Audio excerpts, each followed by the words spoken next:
Prabhas latest movie కల్కి 2898 trailer విడుదలవడంతో ఈ cinema మరింతగా ట్రెండింగ్లోకి వెళ్లిపోయింది. మైండ్ బ్లోయింగ్ విజువల్స్తో ఆడియన్స్కు నెవర్ బిఫోర్ ట్రీట్ ఇవ్వబోతున్నాడు డైరెక్టర్ నాగ్ అశ్విన్.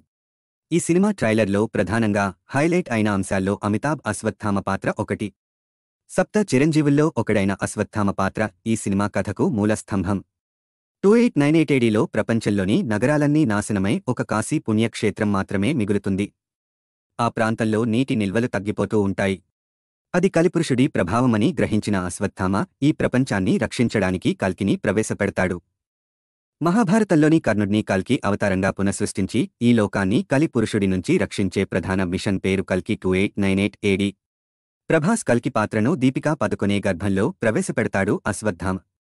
కాశీలో పెరిగిన భైరవ కల్కిగా రంగంలోకి దిగుతాడు. భైరవ శక్తులు కలిపురుషుడి శక్తుల్ని ఏ విధంగా ఎదుర్కొన్నాయి అన్నదే సినిమా కథ. అయితే ప్రభాస్ను ఈ మిషన్లోకి ఎంట్రీ ఇచ్చేలా చేసేది మాత్రం బుజ్జి కార్. అదొక టైం మెషీన్ లాంటి వాహనం. సినిమాకి ఈ కార్ మరో హైలైట్ కాబోతోంది.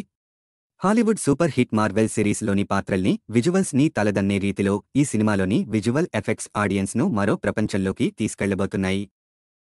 ఇలాంటి మరిన్ని ఇంట్రెస్టింగ్ వీడియోల కోసం ప్లీజ్ సబ్స్క్రైబ్ సహస్రా టాకీస్.